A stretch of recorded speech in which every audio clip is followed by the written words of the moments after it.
Everyone, in this video we're going to be taking a look at this 2021 Genesis GV80. Out of all the vehicles I'll be reviewing this year, this thing is among the most interesting. Let's first take a look at the Genesis brand and where it's come from.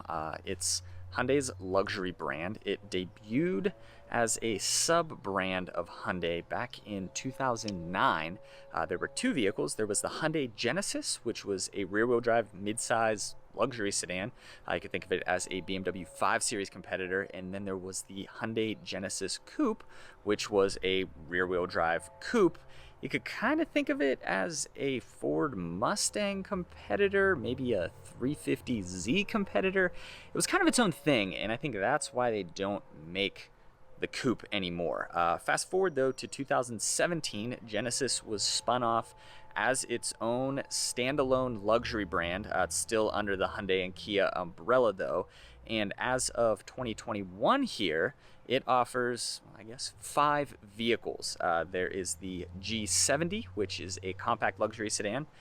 Think of it as a BMW 3 Series competitor. There's the G80, which is a midsize luxury sedan, 5 Series competitor. There's the G90, which is like a BMW 7 Series Mercedes-Benz S-Class competitor.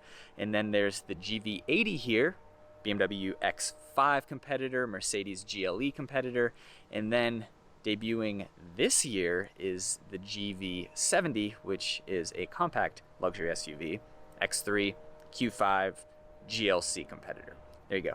The GV80 here, though, is pretty interesting in that it is an entirely new vehicle, like most of Genesis' new products. Like I said, BMW X5 competitor, Mercedes GLE competitor, kind of. You could also cross-shop it with the Acura MDX. You've got, well, nothing really from Lexus these days. It's a little bit bigger than the RX. There will also be the Infiniti QX70. There's also the Lincoln Aviator, Volvo XC90, any of those mid-size luxury SUVs. You could cross-shop with the GV80 here. This one is an Advanced Plus model. It uses the 3.5-liter turbocharged V6, makes 375 horsepower and 391 pounds-feet of torque. Only one trim level of the GV80 is sold with a third row, which is kind of odd, and that's this one. It's, like I said, Advanced Plus, comes with a third row. It's not fully loaded, but it is pretty well optioned. So, on that note, let's do a tour of this thing and then take it for a drive. Styling on the GV80 is definitely bold. Whether you like it or not is up to you, but you certainly wouldn't confuse this thing for anything else on the road. It's got a huge shield-shaped grille up front. I mean, this is probably one of the biggest grilles ever offered on a production vehicle. These headlights are really unique too. So the housings are just these two strips right here. Again, very unique. One of my favorite lines on this whole vehicle is this area right here. I think it all comes together really well. You kind of have this flat plane right here, and then that means that the hood has a unique shape as well. The hood is just this pretty square piece right on the inside of the headlights. Anyway, moving down the side, this one has 20-inch wheels, although they're not the blingiest wheels offered on this thing. Like I said, it's not fully loaded. There is a Prestige trim that would have a different wheel design. There's also this chrome element here with, I believe, turn signals in the fender there. Moving down the side, you get some flat chrome pieces here. So there's a pretty big chrome plane running along the bottom of the doors there, and then there is a gloss black strip beneath that. More flat chrome right here. So sides of the vehicle are really kind of dominated by these flat chrome strips. Moving around the back, another attractive angle on this vehicle. So the taillights mimic the headlight design. You've got the GV80 badge there. It says Genesis across the rear, and then this is a 4-wheel drive model with the 3.5-liter turbocharged V6 there. You open the rear hatch via this button right here, located at the base of the wiper. There's also a kick release, so if the key's in your pocket and you wave your foot under the bumper there, the hatch will open as well. Like I said, this is a 3-row model. The 3rd row is only available on the GV80 Advanced Plus. But let's take a look at the cargo area before we pull the 3rd row up. So back here, you've got a couple tie downs. There's some lights, looks like provisions for a cargo cover.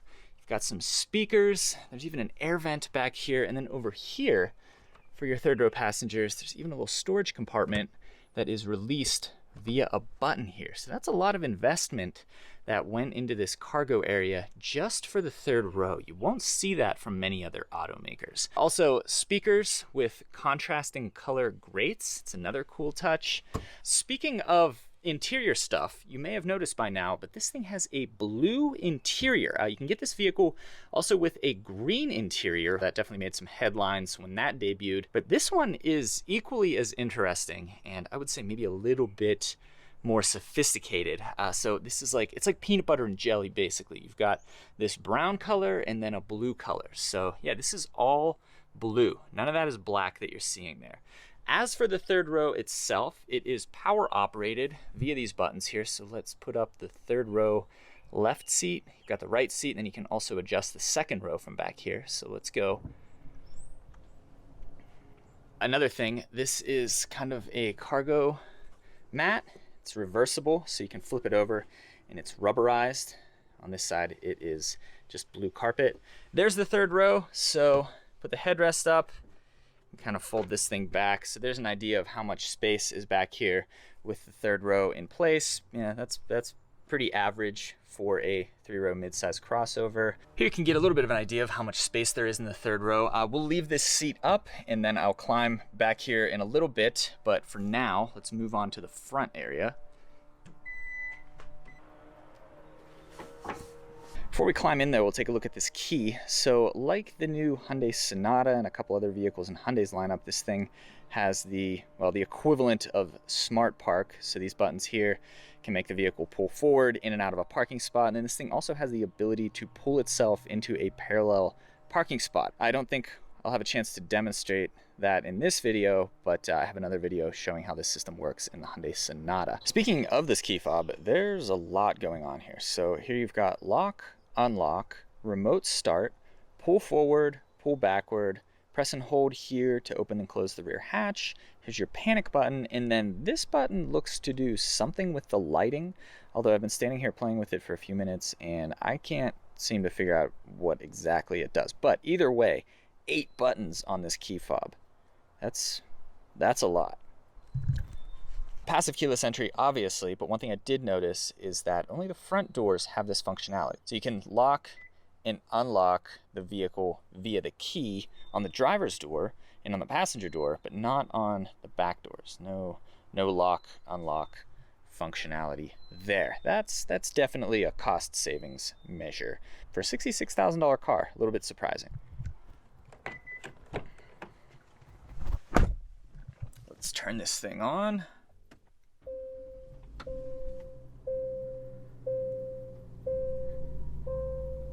Here is the window sticker. So you can see this is a 2021 Genesis GV80 all-wheel drive 3.5 liter turbo Advanced Plus package or trim level.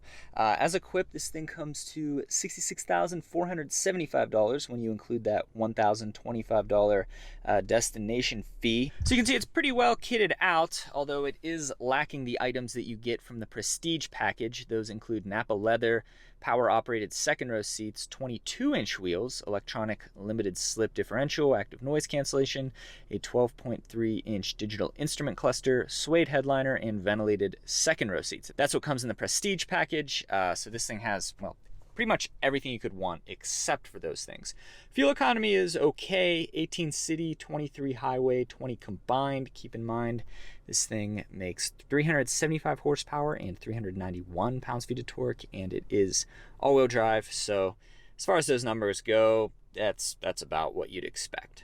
As for this interior, all of the touch points are phenomenal. This is one of the most impressive vehicle interiors I've experienced. This blue leather First of all, it just looks really good. Choosing a color like this is somewhat of a risk, but Genesis has really pulled it off here. You can just tell that a lot of thought was put into this interior. So you've got blue leather on top of the door panel here, and even right here it feels really good. The switchgear is all really nice, so it's all finished in this metallic silver color, and it all feels really good too.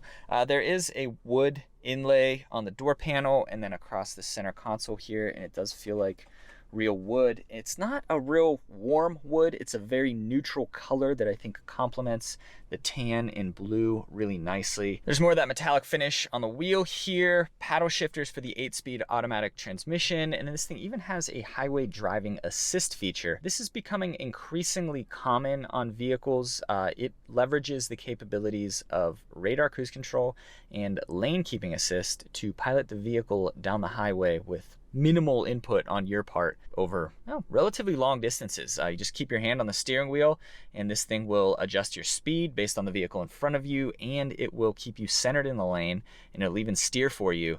You just have to keep your hands on the wheel. It'll let you take your hands off the wheel for maybe 30 seconds. We timed it and it came in at between about 25 and 30 seconds each time. So you can take your hands off the wheel briefly, but for the most part, you just leave them on the wheel so that you're ready in case the system malfunctions. But while it's on, it does most of the steering and the throttle application, and it brakes for you. So it's a pretty cool system. Makes long highway drives a little bit less taxing, which I think should always be the goal. This is not a fully digital gauge cluster. That's one of the things that only comes on the Prestige model, and I find that to be a little bit odd. So this is a mechanical gauge right here, and then the screen component is this gauge on the right, and then your readout display in the middle there. And this thing does have Hyundai's blind spot camera system, but in the past I've only experienced that on vehicles with fully digital gauge clusters. So like in a fully loaded Hyundai Palisade, you turn on the right turn signal, camera feed pops up in the right gauge. Turn on the left turn signal, camera feed pops up in the left gauge. On this vehicle though, since there's only a screen on the right, only the right side shows the image. So it's pretty normal. When you're turning right, there's the image, but when you're turning left, the image still pops up on the right gauge. So that's a little bit odd. That took some getting used to. The center console here is pretty interesting design. So this is your gear selector. So it's a dial. It's got like a clear component to it there. So push the P for park, and then to go into drive, rotate it to the right, neutral, go into reverse, go all the way to the left. Here's a look at the backup camera. It's pretty sharp. Hyundai has some of the best backup cameras in the industry. So top-down 360-degree view. Here's your rear view. And there's still a little spot left in the infotainment screen for a map. Go back into park here. Speaking of the infotainment system, you control it via this dial right here, but it is also a touchscreen, which is good. That's how they all should be. Redundant controls are great. But as for the dial, it comes with a bit of a learning curve. So you can spin it, which is kind of cool. Just a nice tactile feature there, but it also clicks, so you can go right, left, you can press down on the middle, and then you can kind of use the dial part to scroll. But you've also got back, home, and menu buttons up here. I've been driving this thing for a week, and I've almost figured it out. It's still got some weird little idiosyncrasies. As long as you're on the menu screen, you can still use the touch functionality. We'll pull up navigation here. And then to search, you can use the touch screen, which again is nice. You can also use the dial, although it's just a little bit tedious. But overall, the infotainment system, I think you'd eventually get the hang of it. It just does come with a bit of a learning curve. It's not bad, and there are some really bad infotainment systems out there. It just takes a little bit. So just use patience. Ultimately, I think it's a pretty decent setup. As for the HVAC controls, everything is on this plane right here. And this is actually a touch screen, and it kind of gives you some tactile feedback. So we'll press this fan button.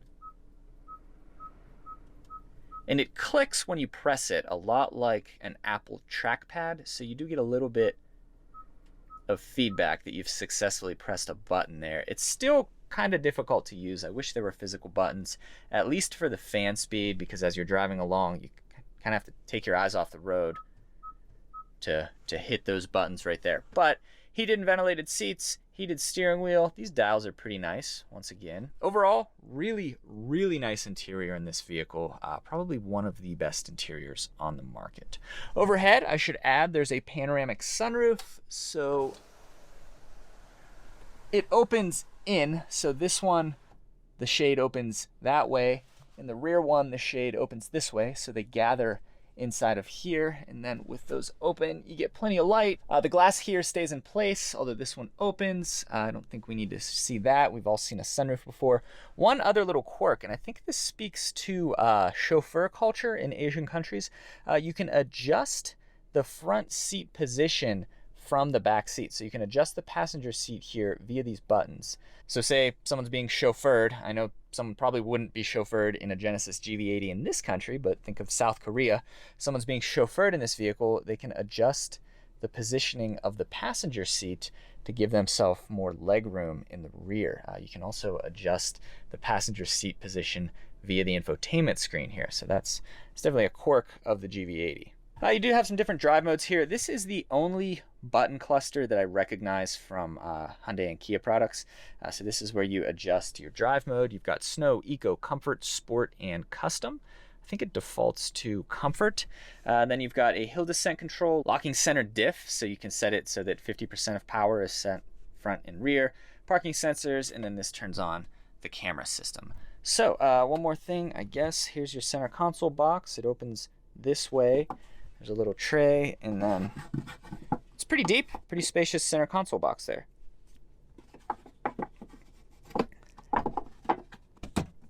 One more thing, wireless charging pad, USB-A ports. Unfortunately, they're both USB-A. There's no USB-C in this vehicle, which is kind of odd. But you do get a wireless charging pad, and then volume and tune controls for the radio. I should have added are just above the infotainment controls there. So the layout here is pretty intuitive. They just take a unique approach in several areas. I think that about sums up the front seating area. Yeah, killer cockpit in the GV80. Let's check out the rear.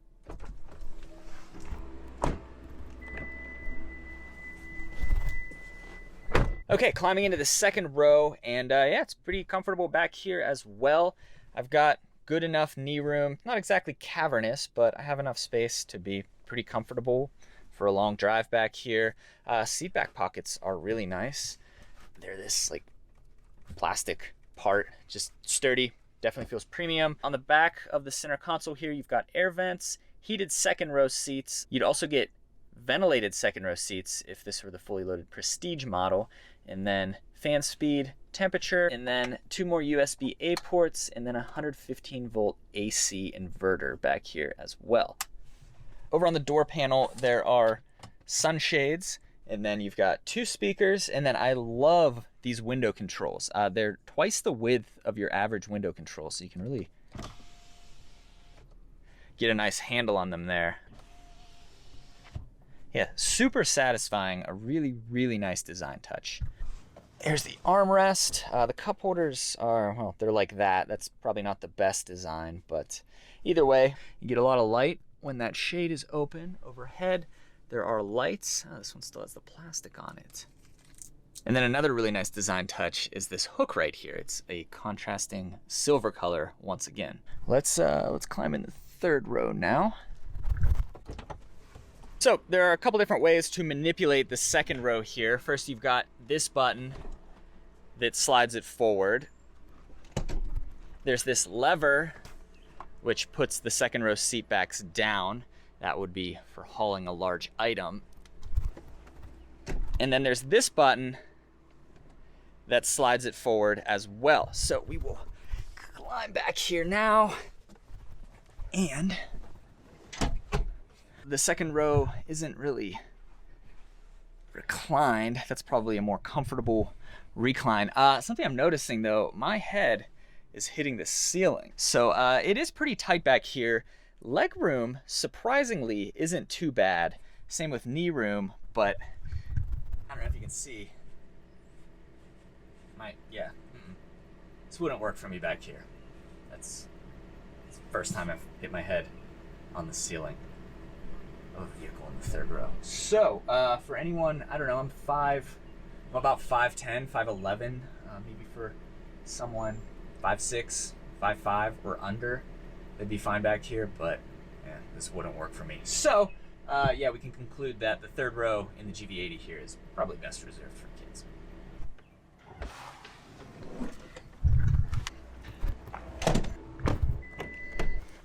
Couple more things I wanted to mention about this seat before we drive. It has an adjustable thigh support. You do that via this button right here.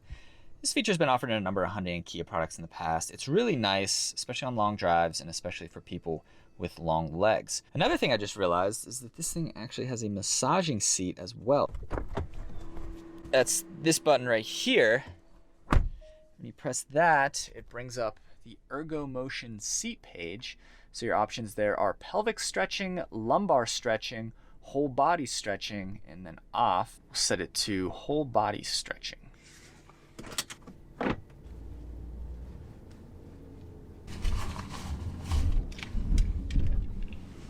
All right, Genesis GV80. There are cars that I review that are really interesting, and then there are cars that I review that are just nice to get in and drive. GV80 here is both.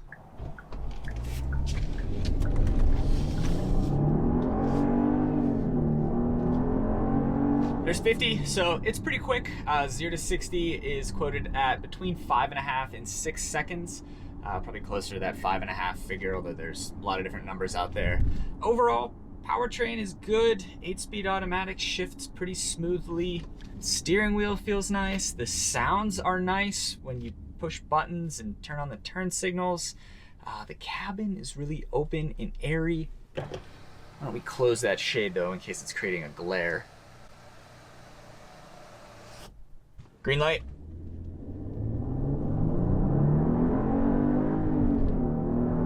Yeah, the turbos kick in a little bit late there, but overall, powertrain gets a thumbs up. Touch points, all really good. I really like this blue interior. It's not an in-your-face blue. It's a very subtle and sophisticated blue. Paddle shifters feel okay. They're very button-like, but at least they're there. Infotainment system, yeah, while you're driving, it's a little bit... yeah, still haven't quite mastered it, but at least it's a touchscreen.